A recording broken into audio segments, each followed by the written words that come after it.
ಇಂಡಿಯನ್ಸ್ದಲ್ಲಿ ಈ ಲಕ್ವ ಕಾಯಿಲೆ ಬರೋದು ಮತ್ತು ಹಾರ್ಟ್ ಅಟ್ಯಾಕ್ ಬರೋ ಚಾನ್ಸಸ್ ಜಾಸ್ತಿ. ಸೊ ಈ ಲಕ್ವ ಅನ್ನೋದು ಮೇನ್ ಕಾರಣ ಬ್ಲಡ್ ಬ್ಲಾಕ್ ಆಗೋದ್ರಿಂದ ಬರ್ತಾ ಇರೋದು ಕಾಯಿಲೆ. ರಕ್ತನಾಳ ಒಳಗಡೆ ಈ ಕೊಲೆಸ್ಟ್ರಾಲ್ ಹೋಗಿ ಬ್ಲಾಕ್ ಆಗಿರೋದು ಸ್ಟಾರ್ಟ್ ಆಗುತ್ತೆ. ಡಯಾಬಿಟಿಸ್, BP ಏನಾದರೂ ಇದ್ದರೆ ಜಾಸ್ತಿ ಚಾನ್ಸಸ್ ಇದು ಲಕ್ವ ಆಗೋದಕ್ಕೆ.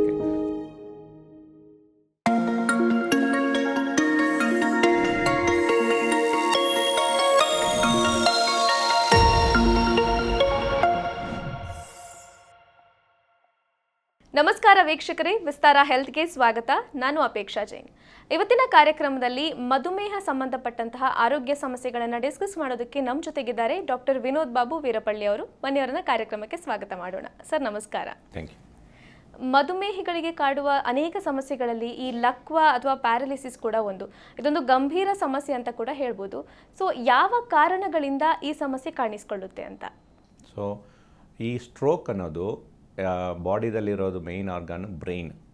ಸೊ ಎಲ್ಲ ಆರ್ಗನ್ಸ್ಗೆ ಬ್ಲಡ್ ಬೇಕಾಗತ್ತೆ.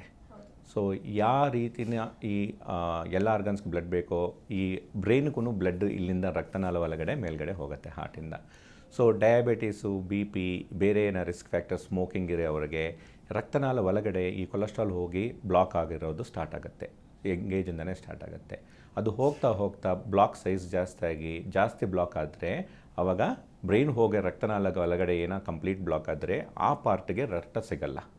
ಸೊ ಈ ಸಡನ್ನಾಗಿ ಯಾವುದೇನೋ ಒಂದು ಬೇರೆ ಕಡೆಯಲ್ಲೇನೋ ಕ್ಲಾಟ್ ಫಾರ್ಮ್ ಆಗಿ ಅಲ್ಲಿ ಬ್ರೈನಲ್ಲಿ ಹೋಗಿ ರಕ್ತನಾಳ ಒಳಗಡೆ ಕೂತ್ಕೊಂಡ್ರೆ ಆ ಪಾರ್ಟ್ಗೆ ಬ್ರೈನ್ಗೆ ಬ್ಲಡ್ ಸಿಗಲ್ಲ.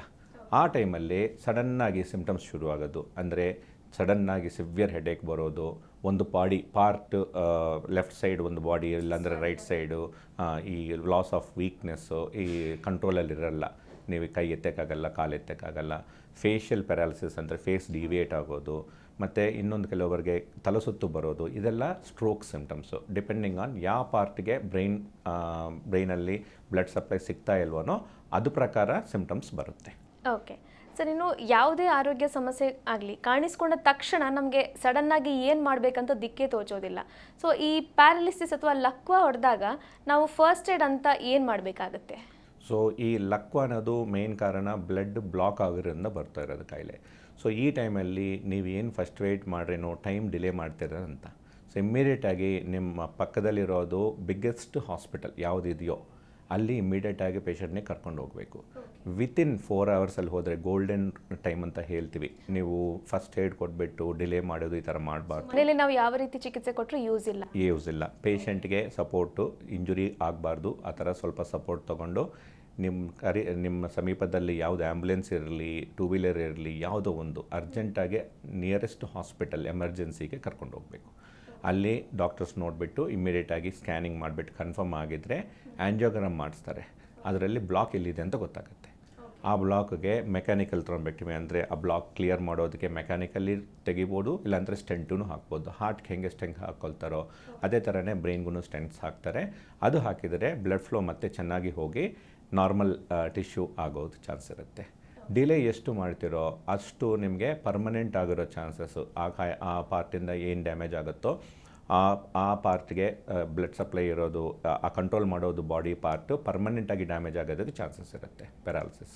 ಓಕೆ ಸರ್, ಇನ್ನು ಡಯಾಬಿಟೀಸ್ ಇರೋರು ಈ ಪ್ಯಾರಾಲಿಸಿಸ್ ರಿಸ್ಕ್ ಇದೆಯಾ ಇಲ್ವಂತ ಯಾವ ರೀತಿ ಕಂಡು ಹಿಡ್ಕೋಬೋದು? ಏನಾದ್ರು ಟೆಸ್ಟ್ಗಳಿದೆಯಾ ಅಂತ? ಸೊ ಮುಖ್ಯವಾಗಿ ನಿಮ್ಮ ಫ್ಯಾಮಿಲಿಯಲ್ಲಿ ಯಾರಿಗೇನ ಹಾರ್ಟ್ ಅಟ್ಯಾಕು ಇಲ್ಲಾಂದರೆ ಸ್ಟ್ರೋಕ್ ಬಂದಿದ್ದರೆ ನಿಮ್ಗೂ ಬರೋ ಚಾನ್ಸಸ್ ಜಾಸ್ತಿ ಇರುತ್ತೆ. ನೀವೇನೋ ಸ್ಮೋಕಿಂಗ್ ಮಾಡ್ತಾಯಿದ್ದಂಥ ರಿಸ್ಕ್ ಜಾಸ್ತಿ ಇರುತ್ತೆ.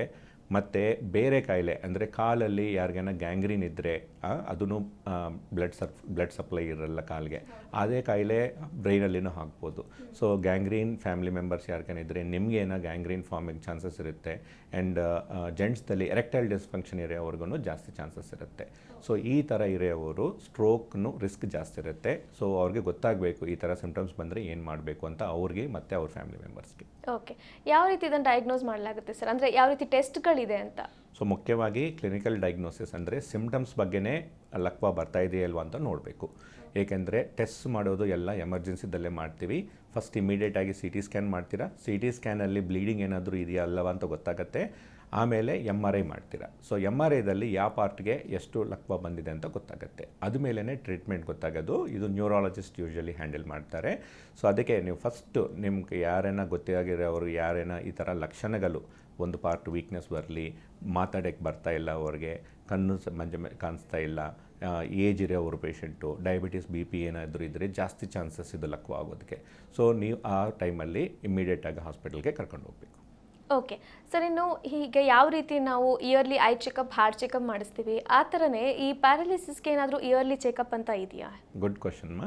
ಈಗ ನಾವು ಮುಂಚೆ ಟ್ರೆಡಿಷ್ನಲ್ ಆ್ಯಂಜಿಯೋಗ್ರಾಮ್ ಅಂದರೆ ಕೈಯಿಂದ ಕಾಲಿಂದ ಒಂದು ಪೈಪ್ ಹಾಕಿಬಿಟ್ಟು ಹಾರ್ಟ್ ಹತ್ರ ಹೋಗಿಬಿಟ್ಟು ಡೈ ಕೊಟ್ಬಿಟ್ಟು ಆ್ಯಂಜಿಯೋಗ್ರಾಮ್ ಮಾಡಿದ್ರೇ ಗೊತ್ತಾಗ್ತಾ ಇತ್ತೆ.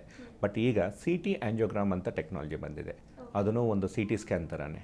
ಸೊ ಇಂಜೆಕ್ಷನ್ ಒಂದು ಹಾಕಿಬಿಟ್ಟು CT ಸ್ಕ್ಯಾನ್ ಮಾಡಿಸ್ತಾರೆ.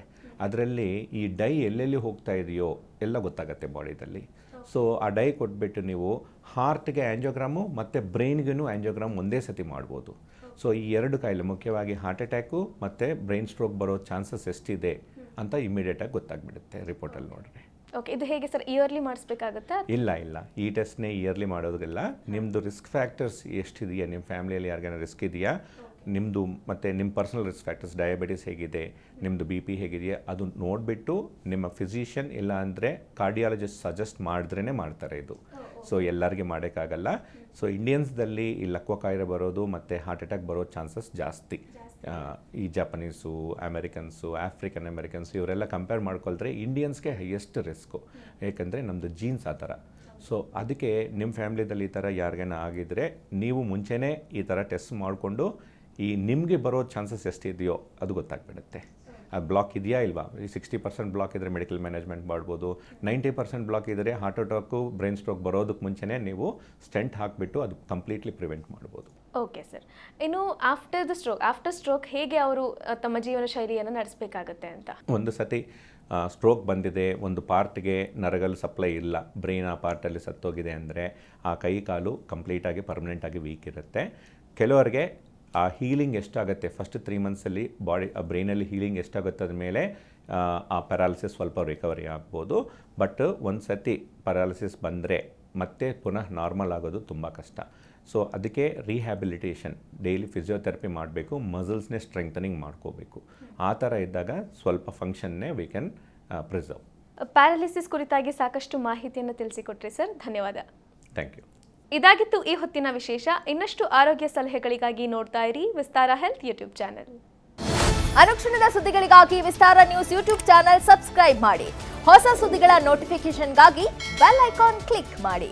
ಲೇಟೆಸ್ಟ್ ಅಪ್ಡೇಟ್ಸ್ಗಾಗಿ www.vistaranews.com ವೆಬ್ಸೈಟ್ಗೆ ವಿಸಿಟ್ ಮಾಡಿ. ಅಂಗೈಯಲ್ಲೇ ಜಗತ್ತಿನ ಸುದ್ದಿ ತಿಳಿಯಲು ವಿಸ್ತಾರ ನ್ಯೂಸ್ ಕನ್ನಡ ಆಪ್ ಡೌನ್ಲೋಡ್ ಮಾಡಿ.